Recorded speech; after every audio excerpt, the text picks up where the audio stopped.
Տրամպը մեծ հաշվով համոզվում է, որ ինքը չի կարողանում լուծել որևէ հարց, ինչ վերաբերում է ուկրաինական պատերազմին, ինքը չի կարողանում լուծել հարց, որը վերաբերվում է Համասին եւ Հեզբոլլահին, ակնհայտ է չի կարողանում, ինքը ստիպված գնացել է Իրանի հետ խաղաղության բանի կնքման, իսկ Իրանը ինչ արեց, Իրանը շատ կայֆ բան արեց, Իրանն ասեց, օքեյ, պայմանավորվեց, շատ դրական է, հոյակապ է, իհարկե մենք պատրաստ ենք, շատ լավ է, դե մենք սպասի գնանք Եվրոպա, ասենք ինչ ենք խոսացել գանք, որովհետև Իրանը նույն ձև, ինչպես եւ ամբողջ աշխարհը Տրամփին չի վստահում, Տրամփին չի վստահում իր գերագույն դատարանը, Տրամփին չեն վստահում ֆեդերալ դատավորները, Տրամփին չի վստահում դեմոկրատական կուսակցությունը, Տրամփին չի վստահում Ամերիկայի Միացյալ Նահանգների ընտրողների 58%-ը, վերջակետ, 100 օրը չի լրացել, Տրամփը ամենացածր վարկանիշը ունի, բոլոր նախագահները հաշվելի ոբշում, դրանց ցածր վարկանիշ ոչ մեկ պատմության մեջ Ամերիկայի չի ունեցել 100 օրը չլրացած, սրա մասին է խոսքը, այսինքն Տրամփը ոչ միայն անվստահելի է, այլ նաև բազմաթիվ դատական գործեր, որոնք որ գնում են, դրանց մի մասը քրեական են, օրինակ իր կողմնակիցների շարունակաբար սիգնալով անծանոթ մարդկանց տեղյակ պայել ռազմական գործողությունների մանրամասների մասին, դատարանների որոշումները չկայացնելը, տարիֆների քաղաքականությունը, որը բերում է անկումների անհասկանալի մասկի իրականացրած գործողությունները, որ ինքը արդարացրել է, բայց որի հետևանքով Ամերիկայի Միացյալ Նահանգների առանձին վերցրած ոլորտներ ռազմավարական կորուստներ են ունեցել, այս ամեն ինչը բոլորը հասկանում են, որ խոսքը ընդամենը 1 տարի է մնացել, 26 թվականին լինելու են ընտրություններ, ու եթե դեմոկրատական սենց շարունակվի այս անվստահելիության վարկանիշը Տրամփի այս մակարդակի կամ սրան մոտիկ մնաց, Տրամփը շատ հանգիստ կարա կորցնի համ, իսկ դա ավտոմատ նշանակում է impeachment, իսկ impeachment-ը նշանակում է, որ այս հիմիկվա Տրամփի հետ պայմանավորվելը նույն այդ միջուկային գործարքա Իրանի հետ, ինքը ամիսների հարց չի, ինքը տարի կես է տևելու, այսինքն մոտավորապես գալու է կանգնի ընտրություններին, կոնգրեսի, կոնգրեսի ընտրությունները ամբողջությամբ պալատը ներկայացնելու պետք է վերընտրվի, Իրանը ապուշ չի հիմա իր ամեն ինչը բերի դնի սեղանին, մեկ է պարզվում որ այնտեղ գալիս են դեմոկրատները, որոնք համաձայն են շատ ավելի քիչ նահանջի, քան բաները, բազաները հանրապետական։ Դրա համար Իրանը ասում է, այդ լավ է իհարկե որ դու տենց բանես, բայց ոնց որ ձեր մոտ բան է, ֆլիպ-ֆլոպ է։ Մեզ որ սենցակ վաղան ենք։ Եկեք մենք գնանք մի հատ Եվրոպայի հետ։ Նրանք իհարկե 6000 չէ, բայց մի 2000 տարվա պատմություն ունեն։ Ինք ճավել 2.5, իրանց վստահում եմ, հետամ մի հատ իրանց հետ խոսամ, գարանտ բերեմ ընկեր, որտև եկուց մյուսով դու ասել ես տենց բան չեմ ասել, որտև ոնց որ Զելենսկին ասեց բան, դիկտատորա 4% վարկանիշով, հետ ասես չեմ ասել, հորանա գալոբում գլազուն, նստած ես մո չեմ ասել տենց բան, դու լավ չես ասել, բայց զապիսի ինչ անենք, օպար, շուկաները, շատ վտանգավոր շարժման մեջ են ԱՄՆ-ում, այնտեղ կա 10 տարվա պարտատոմս բանի, Ամերիկայի Միացյալ Նահանգների ֆինանսների, նախարարության, այսինքն պետական պարտատոմս, որը որ ինքը համարվում է ամենակայուն եւ ամենատենց փախուստի տեղ, որ ինչ-որ միտեղ անկայունություն է, պետություններ, անհատներ, թոշակային հիմնադրամներ, բաներ, որպեսզի փրկեն փողերը շատ կորուստ չունենան, դրանցից են առնում։ Առաջին անգամ պատմության մեջ անկումը տեղի է ունեցել ոչ միայն, ասենք, Wall Street-ում, այլ նաև այդ Wall Street-ում ասած բաժնետոմսերի, կոմերցիոն ընկերությունների բաժնետոմսերի, այլ նաև այդ 10 տարվա պարտատոմսերի ԱՄՆ-ի, այսինքն ինքը անկում է ապրում։ Դա նշանակում է Ամերիկային չեն վստահում, օրինակ առաջի օրերը, որ այդ պարտատոմսերը առաջինը սկսեց վաճառել Ճապոնիան։ Որը ընդհանրապես մինչև պայմանավորվելը ճապոնացիք բավականին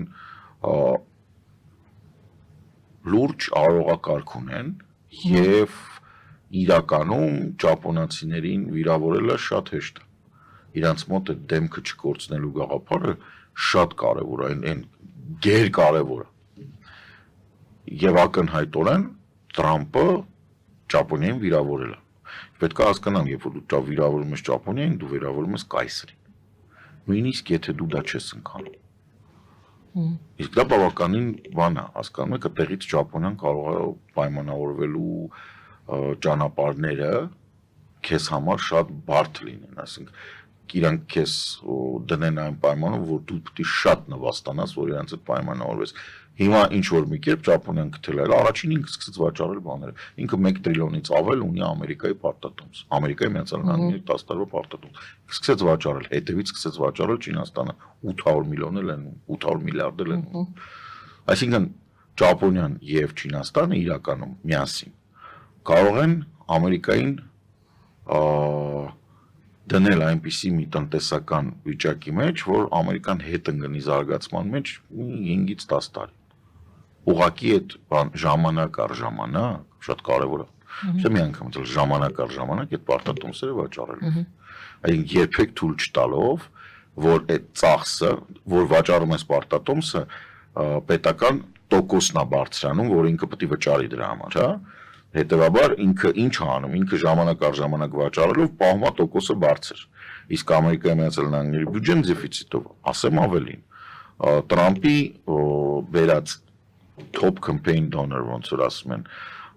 նախընտրական ծրագրի ամենաբարձր դոնորը, ամենամեծ մասնակցություն ունեցած դոնորը, ինքը նույն Հարավաֆրիկյան Հանրապետությունից ապօրինի ներմուծված Իլոն Մասկը դոժ էր ստեղծել, գիտեք այդ որ բաները։ Այս դոժի աշխատանքի հետևանքով Ամերիկայի Միացյալ Նահանգների կառավարությունը առաջի 100 օրվա մեջ 182 միլիարդ դոլար ավելացած է, քան նույն ժամանակահատվածում անցած տարի է։ Ոնց է։ Մարդը եկել էր, որ մի տրիլիոնով կրճատի ծախսերը 180 միլիարդով ավելացրել է։ Ակնհայտորեն Տրամպի ադմինիստրացիան տապալվում է բոլոր այն Միդաս թագավոր կարը, որ ինչին կպնում էր ոսկի էր դառնում։ Ինքը հակառակ։ Սրանք հակամիդաս են, ինչին կպնում են հոտ է գալի։ Երկու հոգի են զանգահարել մեր լավ քույր Մելոնին, զանգելա Հնդկաստանին ասել եմ ենք քո հետ ենք, չգիտեմ։ Չվախես, չգիտեմ, իտալիան տենց առանձնապես բան չի, բայց իտալիան մեծ հաշվով հիմա համարվում է ընդունող երկիր Ֆրանցիսկոս Պապի թաղման հետ կապված թաղմանարարության եւ մեծ հաշվով ես դա այդպես կգնահատեի, որ հիմա շատերը ընդեղ են, կամ ընդեղ են լինելու հեսա եւ ինքը նենց չի որ բոլորի անունից հաշվեք ասել։ Այնտեղ Ֆրանսիա կա բան կա, չնայած Ֆրանսիան իսկ կարտահայտվի, Մակրոնը կարտահայտվի, նրանք սպասում են։ Սա մեկ, երկու ամենակարևորը, երկրորդը զանգելա Իսրայելը։ Իսրայելը Հնդկաստանի համար համարվում է Հնդկաստանը Իսրայելի համար ռազմավարական դաշնակից։ Այնտեղ մի քանի բան ունեն, համատեղ արտադրություն ունեն, մեծ հաշվով լավ հարաբերություններ ունեն, դե հնդիկները շատ տոլերանտ են, իրանք բան չունեն առանձնապես։ Սա 1-2 Իսրայելը շատ հետաքրքիր է, Իսրայելը հանդիսանում է նաև բանի Ադրբեջանի ռազմավարական դաշնակից եւ միևնույն ժամանակ այտենց ինքը Պակիստանի փաստացի Պակիստանի դեմ հանդես եկել, իսկ Պակիստանը Թուրքիայի ռազմավարական դաշնակիցն է։ Դե հիմա ասես պատտում է, ստացվում է, որ իրականում այդ սրերի վրա հարաբերությունները Էրդողանի եւ Նետանյահուի տենց ինչ-որ տարբեր տեսակի կոնֆլիկտներով կարողանալ։ Մյուս կողմից արտահայտվում։ Մյուս կողմից ես չեմ հավատում, որ սա կլինի ինչ-որ այլ բան, քան թեթև կրակոց, նո չեմ հավատում, որ նա կարա միջուկային զենքի կիրառումը չեմ հավատում, որ կլինի։ Քանի որ իրանք մեծ են, սա առաջի անգամը չի, նույնիսկ այդ տարածքում առաջի անգամը չի կրակոցը, ընդհուպ մինչև տանկերի կամ ավիացիայի թեթև կիրառում կարա լինի, բայց սա միևնույն կմնա լոկալ պատերազմ, եթե ստեղ սահմանափակվի։ Այն պահից, երբ նավատորմը կիրառվեց, հնդկական, դեռ Պակիստանը նավատորմ չունի, սա կարող է դառնալ մեծ պատերազմ։ Այս մեծ պատերազմի ամենակարևոր կտորն է, որ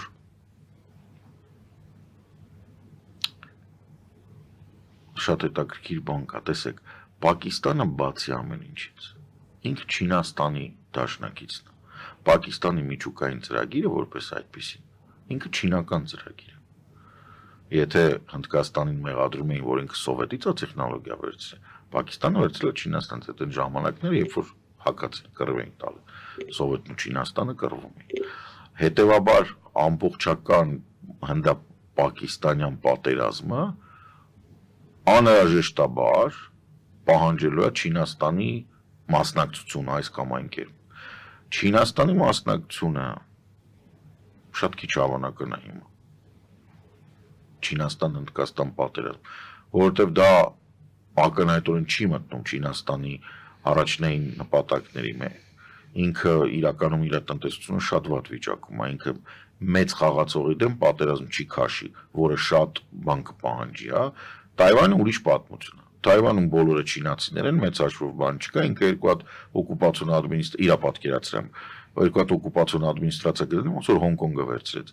Այնտեղ մարդիկ դուրս կգան փուչիկներով կբողոքեն, ինքը կասի, չէ, վերջ, լավ, մի քիչ դες ժողովրդավարություն կտամ, տակիբից կարակ ձեր կատուների անունները որոշեք ոչ թե Մաո Ձեդունի ասածով, այլ ոնց մտքներով անցնում է, ու սա ժողովրդավարություն է, իսկ ով համաձայն չի կմորթ։ Մոտավորապես բանը պատկերացնում եք, չէ՞, հրեշ են նկարել Չինաստանից, տենց են ներկայացնում, բայց Չինաստան-Հնդկաստան պատերազմը դա մի փոքր այլ պատմություն։ Եվ չէ, ու в смысле իմաստ չունի։ Եվրոպան էլ հաշվի առնենք, որ հիմա Չինաստանի հետ Չէ, Եվրոպան Հնդկաստանի հետ շատ լավ հարաբերություններ։ Հնդկաստանի եւ Չինաստանի հետ։ Չինաստանի հետ դա քանթիրը որն է Ամերիկան այս ճանապարհով պարտվում է Չինաստանին։ Չինաստանը հաղթողի դերում է այս ամեն ինչու։ Ոնց ինչ պետք է անես։ Չինաստանը հաղթող է։ Չինաստանը ոչինչ չի արել, Թրամփը իր բոլոր դաշնակիցներին նեղացրել է։ Ինչի՞ պետք է Չինաստանը հիմա Հնդկաստանի հետ կռիվ տա։ Որինչ ում ինչ ապացուցի, սենց թերենց ով պարապեր աշխարհում, ով Ամերիկայի վրա հույսեր դրել, սա եկել են իր դուրը ծծում են, ասում են, բան, ինչ փող դու։ Ամեն դեպքում մենք պետք է ասենք, որ Հնդկաստանի կողմին ենք։ 100% մենք Հնդկաստանի կողմն ենք ամբողջությամբ, ինչով որ հնարավոր է օժանդակել, պետք է դա իհարկե մեր արտգործնախարարությունը պետք է բանանի։ Հասկանում եք, նոր ես Շվեդիայի մասին մի հատ նյութ էի նայում, շատ հետաքրքիր էր։ Շվեդիան ինչու հրաժարվեց բանի նեյտրալ կարգավիճակից։ Ուկրաինական պատերազմի սկզբից հետո, ասում եմ, մինչև այդ քննարկվում էր, բայց այդքան ակտուալ չէր։ 14 թվականից հետո, 22 թվականից լայնամասշտաբից հետո շվեդական 3 թե 4 իրարից անկախ այդ վերլուծական կենտրոններ բան են արել, որ նեյտրալ կարգավիճակը դա ուշադրություն ցուլերի համար կարմիր լաթ է։ Իրանք քանի որ գնում է վերադարձ դեպի տեստոստերոնով վարվող ռեալ պոլիտիկ, նեյտրալը նշանակում որ կարա սարագի մեջ ուտես։ Ոչ մեկ չի հասցնի իր մեջքին կանգնի, որովհետև այն ով որ ունի ագրեսիվ մոտեցում միջազգային հարաբերությունների, ինքը պատերազմի պատրաստ է։ Նեյտրալը վտանգավոր է։ Նեյտրալը վտանգավոր է։ Այդ նույն պատմությունն է, որ ես ասում եմ զենքի թույլտվությունը, պետք է որ հանցագործը միշտ զենք գտնի։ Զենք, որը քեզ մոտ է, որպես քաղաքացիական դու գնել ես այդ զենքը, ինքը քեզ պաշտպանում է։ Եվ նորից վերադառնամ Նիդերլանդների թագավորի ասած. մինչև ատամներները զինվեք։ Բրծավ։ Խաղացան խաշմերուկա, խաշմերուկ չի բրծավ։ Վերջ։